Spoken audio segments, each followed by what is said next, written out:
Welcome to Total Mortgage Eliminator. In this video, we'll demonstrate how to enter data and generate a detailed payoff plan. As the video says, please calculate your savings. We ask the customer to do this for two reasons. It creates a contact record so that you have all the information you need to follow up with the customer later. Plus, it also gives the customer an idea of the size of dollars that we're talking about that they can save by using the system. Our customer's name is Tom Jones. Tom puts in his phone number.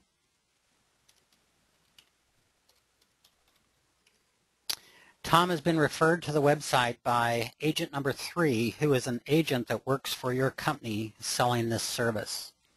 Tom puts in his email address, chooses a password, and clicks register. A record's been created on the system now so that we now know how to get a hold of Tom to follow up with any questions that he may have. Now we're going to ask Tom for some abbreviated information about his mortgage, what his current balance is on his loan, which is $200,000, his interest rate, which is 6%, what type of payment is he making. He's currently making a principal interest payment in the amount of $1,200, and we'll play like it's a brand new loan that has 30 years remaining on it. Tom's income is $5,000 per month. That's $5,000 net income, spendable income. And Tom has $3,000 worth of expenses excluding his house payment. Based on this information, then we're going to give Tom a summary of his savings, generate a graph showing Tom the savings that he'll achieve by using your program versus paying his loan as written.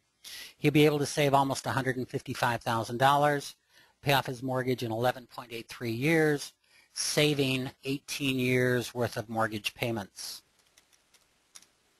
The first time Tom logs back into the system, he's going to have to give us more detailed information about his finances. So we need to know his original loan amount, which is $200,000. We've captured the information that he previously put in, so we're not going to make him work hard and put it in a second time. His monthly mortgage, or his payment is due for his mortgage on the first of the month. He has a 15-day grace period.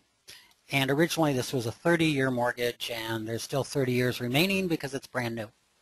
The equity line can be anything from a home equity line of credit, a personal line of credit that could be secured by a certificate of deposit, maybe a stock portfolio, something like that, or even a savings account. In this case, Tom has $15,000 worth of equity line credit that we can use. It doesn't have to be nearly that large.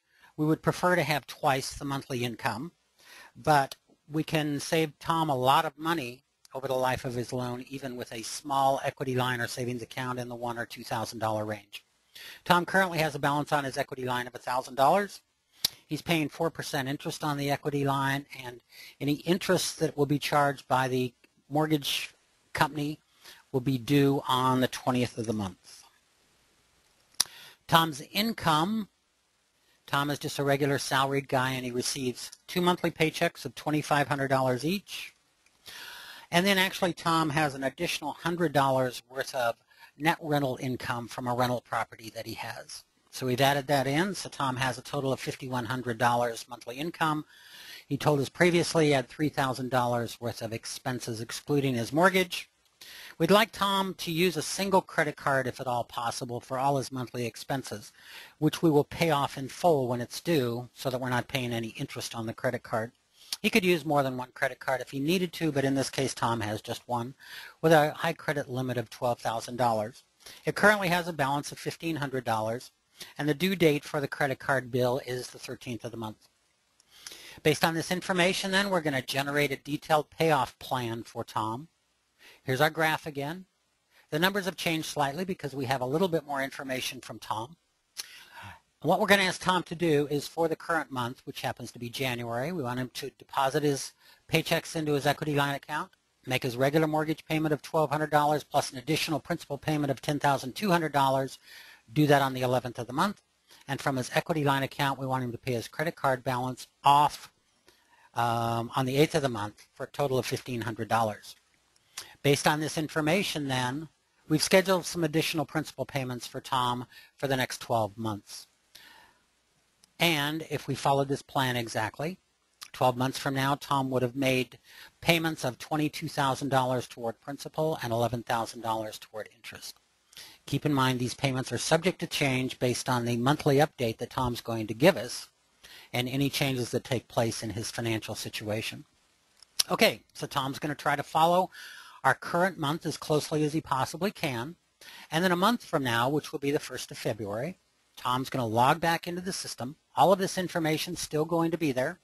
He's going to click on this month, and he's going to tell us exactly what took place last month.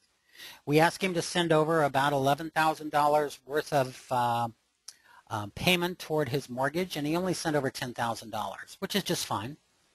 His monthly expenses stayed the same at $3,000. His credit card balance was reduced to $750. His income stayed the same at $5,100. If that changed, then he would just let us know what the change was. And he got a small bill for his interest on his equity line account of $30. Now what we've done is we have generated a new plan for Tom based on this updated information. Now Tom, so far, after 1 month, has saved $8,140 compared to paying his loan as agreed over a 30-year period of time. He still has additional savings of $124,768 that he can still achieve by continuing to follow the program and our guidelines. And he will pay off the mortgage in 10.42 years. Now we have the month of February, which is his current month, and we want him to deposit his paychecks again. He's going to make only just the house payment on the 11th of the month and no additional principal payment. He's going to pay off that equity charge for the equity line interest on the 15th, and he's going to pay off his credit card on the 8th. And then once again, we have scheduled some additional principal payments. But once again, these will be adjusted based on Tom's changing financial situation. And that's all there is to it. Now, if Tom wants to take a look and see how much money he's spending on interest in the future, 3 years down the road, he will have paid $29,000 in interest if he's using your program. Versus if he wasn't using your program, he will have paid $33,562. And so on. We've broken it down for 3 years, 5 years, and 10 years. And as the years go along, the savings become huge. So we just want to give Tom an idea of the value of sticking with the program and continuing to try to follow the program as closely as he can. Keep in mind the program is dynamic. We're not asking Tom to follow a budget for the next 12 years. What we are doing is we're going to adjust our plan based on the changing financial situation for Tom regarding his income and his expenses. We'll accelerate the payoff of the mortgage when we can, and we'll decelerate the payoff of the mortgage when we must in order to accommodate any changes in Tom's financial situation. Okay, I hope that was helpful.